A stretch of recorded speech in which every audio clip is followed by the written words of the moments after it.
Being a lone wolf empath isn't a personality trait you picked up along the way. It is a fundamental frequency you were born with. You have likely spent years feeling like you were watching the world through a thick pane of glass, connected to everyone, yet standing fundamentally apart.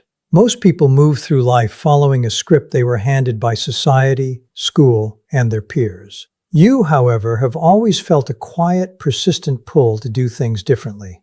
You aren't broken or socially awkward for feeling this way. You are simply operating on a level of awareness that others haven't yet reached. Your sensitivity is not a flaw, it is a high-definition radar. While others are distracted by surface-level drama, you are picking up on the hidden emotional currents in every room you enter. You feel the shifts in energy, the unspoken tensions, and the subtle lies people tell themselves. This is why you often retreat into your own world. Not because you dislike people, but because your nervous system is constantly absorbing everything around you. Being around the noise of the masses feels like static in your brain, and your natural instinct is to silence that static so you can finally hear yourself think.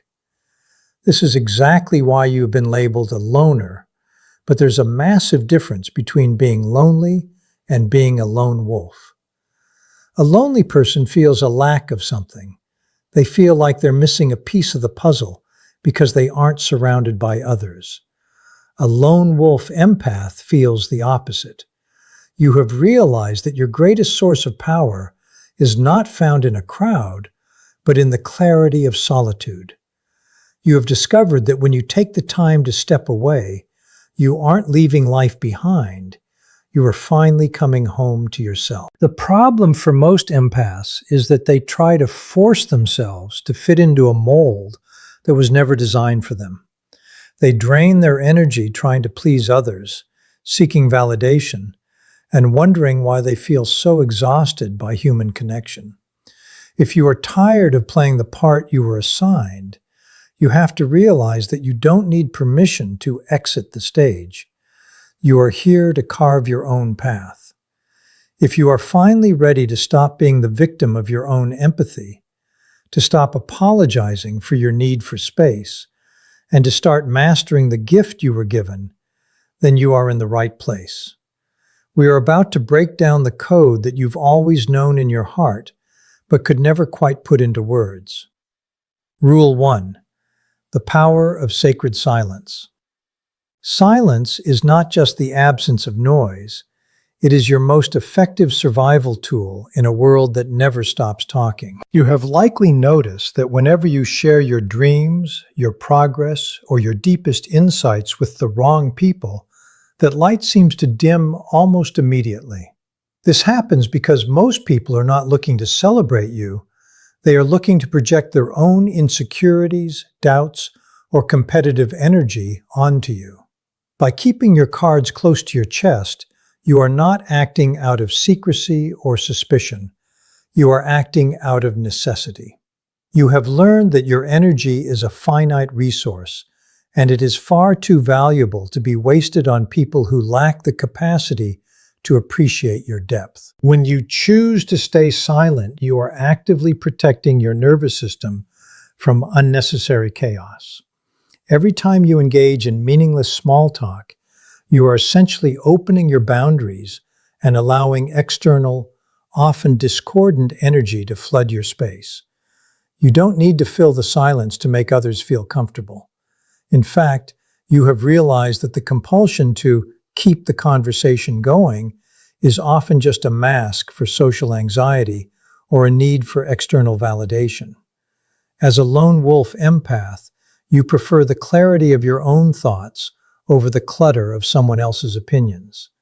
When you withdraw from the noise, you aren't just taking a break, you are recharging your intuitive battery so that you can navigate life with sharper vision. This practice of sacred silence is also where you truly master the art of observation. Most people speak to be heard, but you speak only when it serves a purpose. You have learned that what remains unsaid is often far more powerful than 1,000 hollow words. In any interaction, you are naturally tuned into the frequencies underneath the dialogue. While the average person is listening to the words being spoken, you are listening to the intent, the hesitation, and the energetic dissonance behind them. By maintaining your own silence, you create a vacuum that forces people to reveal their true selves. You don't need to ask questions to figure someone out. You simply need to listen to their silence and observe their actions. Finally, you must understand that silence is your sanctuary for healing. In a world that is obsessed with constant connectivity, your nervous system is likely overstimulated. Silence is the medicine that calms that internal friction. It is in these quiet moments that you can finally hear your own truth, which is often drowned out by the expectations and agendas of society. If you find yourself constantly drained, it is likely because you are overexposed to the noise of others. Start guarding your silence like it is a precious asset, because it is. Every moment you spend intentionally quiet is a moment you are reclaiming your power, sharpening your intuition, and ensuring that you are moving on a path that is truly your own. Stop listening to the noise and start listening to the energy behind it. That is where the truth lives. Rule 2. Trusting yourself above all. The deepest trap you can fall into as an empath is tying your sense of safety to the reliability of other people. When you are operating from a wounded state, you view the world through a lens of fear. You constantly worry about who might betray you, who might pull away, or who might turn out to be someone other than who they claim to be. This fear keeps you in a state of hypervigilance, constantly scanning for red flags and searching for reassurance. You look for external validation to prove that you are safe, that you are loved, and that you belong. But here is the hard truth. When your security is anchored in someone else, you are living on a foundation of sand. The moment their mood shifts or their loyalty wavers, your entire world begins to collapse. A wise lone wolf empath has completely transcended this cycle. You have reached a point where you no longer fear betrayal, not because people have stopped being disappointing, but because you have stopped needing them to be your savior. You realize that your trust is not a commodity to be handed out to others in exchange for their good behavior. Instead, your trust is a resource you keep for yourself. It is anchored deep within your own core. When you operate from this place, you aren't trying to manipulate others into staying or begging them to be loyal. You have achieved a level of emotional autonomy where you know, with absolute certainty, that no matter who walks into your life or who walks out, you are going to be just fine. When you realize that you are your own primary safety net, the dynamic of your relationships shifts instantly. You stop looking for people to complete you, and you stop expecting them to act as your emotional anchor. You become incredibly difficult to rattle because you aren't waiting for a thank you or a promise kept to feel whole. You are inherently whole. If someone proves themselves to be untrustworthy, you don't break down in a heap of self-doubt or wonder where you went wrong. You simply observe the situation, accept the truth for what it is, and move on. The betrayal loses its power to wound you because you never gave that person the power to define your reality. This level of self-trust is what makes you truly unstoppable.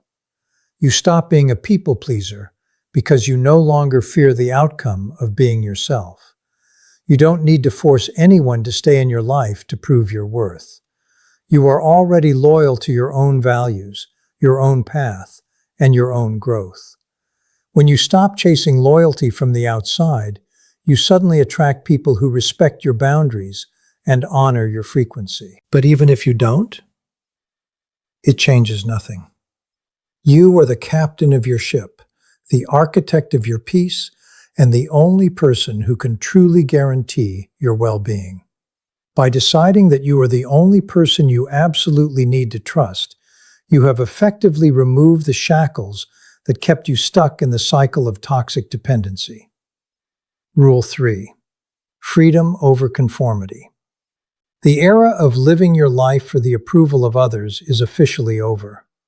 For a long time, you likely carried the weight of the world on your shoulders, constantly saying yes when your intuition was screaming no.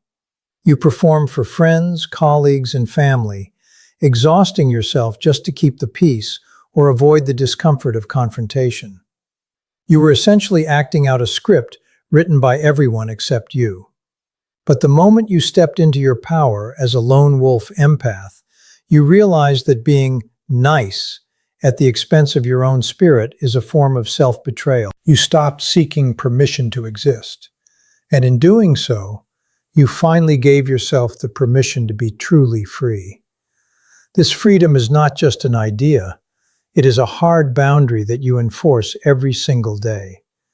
When a situation, a toxic relationship, or a career path stops resonating with your energy, you don't stay to make it work out of obligation. You simply walk away.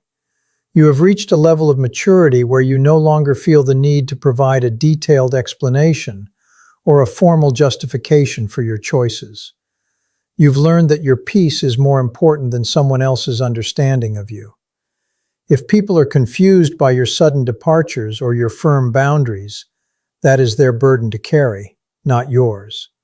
You are no longer responsible for managing other people's feelings about your life. Furthermore, you have completely opted out of the, quote, milestone race that society insists everyone must run.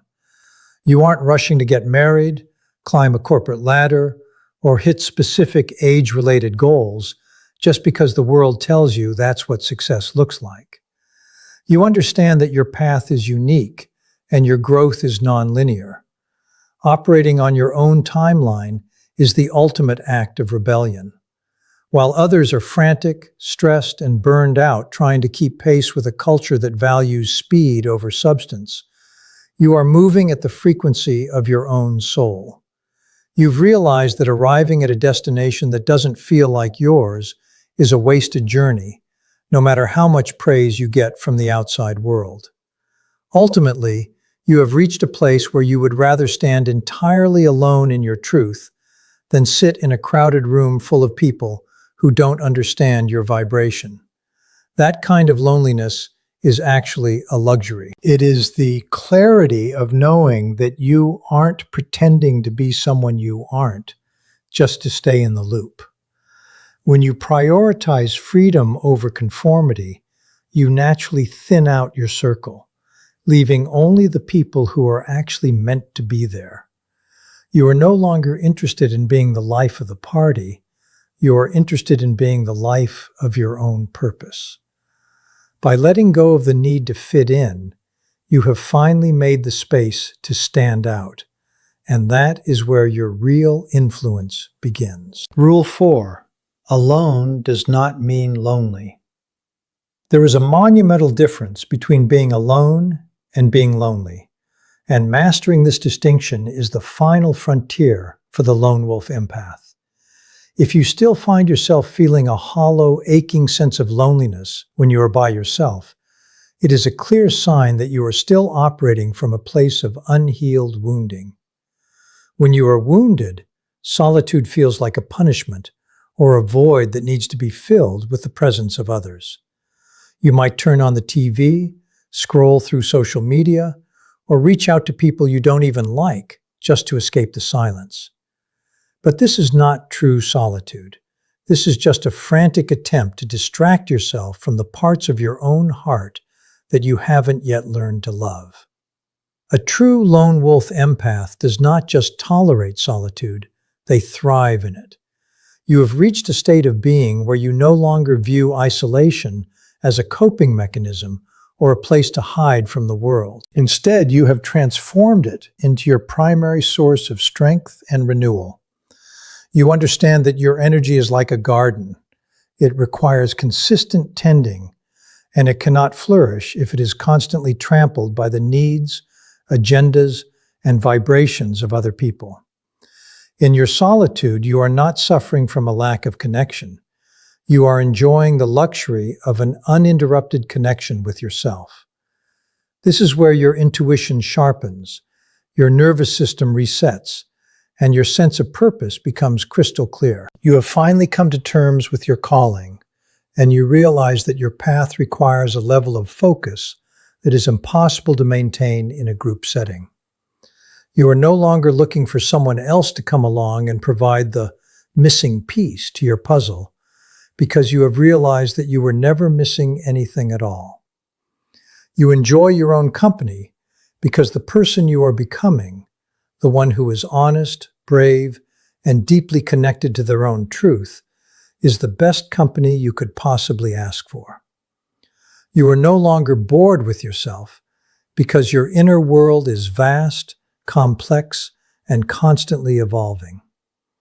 You are your own best friend, your own confidant, and your own greatest teacher. When you reach this level of self-acceptance, the desperation for external validation completely evaporates. You don't need the constant noise of the world to feel whole, because you are anchored in your own completeness. You don't fear being left behind because you are moving in lockstep with your own soul. This isn't about becoming antisocial or bitter. It is about becoming so fundamentally satisfied with your own energy that you only allow people into your space who truly add value. You have moved from a place of lonely waiting to a state of solitary power. You aren't waiting for someone to complete your life. You are busy living a life that you genuinely love, and that, in itself, is the most magnetic thing you can ever be. Rule 5. Deep connection is rare. The hard reality you must accept, and the one that will finally set you free, is that deep soul-level connection is exceptionally rare. It is not something you are entitled to simply by being a good person, nor is it something you should expect to find around every corner. In fact, finding a person who truly understands your frequency, who can hold space for your complexity, and who mirrors your depth, is as rare as winning the lottery.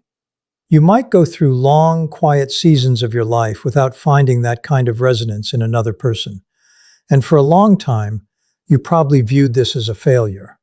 You need to drop that narrative right now. The absence of that connection is not a void in your life. It is simply a reflection of how unique your vibration actually is. Because you have stopped seeking that rare connection from the outside, you have finally started the real work of cultivating it from within. You no longer walk through life with an outstretched hand, hoping someone will fill your cup. You have become your own source. When you reach this state of total internal connection, you stop looking for God, meaning, or validation in the people around you. You realize that you are not a separate entity searching for a divine spark. You are, yourself, a direct, living reflection of that same energy. You stop trying to force your truth down the throats of people who aren't ready to hear it, and you stop begging for a seat at tables where you aren't understood. You recognize that their inability to grasp your perspective says everything about their current path and absolutely nothing about your worth. This shift changes everything about how you show up in the world. When you stop caring whether or not you are understood, you stop being a performer. You aren't adjusting your volume or diluting your message to make other people feel comfortable or in the loop. You are simply being. If someone connects with you, that is a beautiful bonus. If they don't, it doesn't change your reality or destabilize your peace. You have discovered that having yourself, fully realized, deeply honest, and anchored in your own truth, is not just enough. It is the highest form of success. You no longer feel a need to translate yourself for people who don't speak your language. Ultimately, this is the final secret of the Lone Wolf Empath. You have become your own best company, and that provides a sense of wholeness that no human relationship could ever replicate. You have moved past the need for a soulmate or a tribe because you have become your own soulmate. You are the partner you've been looking for. You are the support system you've been asking for. Once you stop the frantic hunt for external connection, you suddenly find that you are more connected to everything, to the earth, to your own intuition, and to the pulse of life itself, than you ever were when you were trying to fit in. You are complete as you are, and in that state of wholeness, you are absolutely, undeniably enough.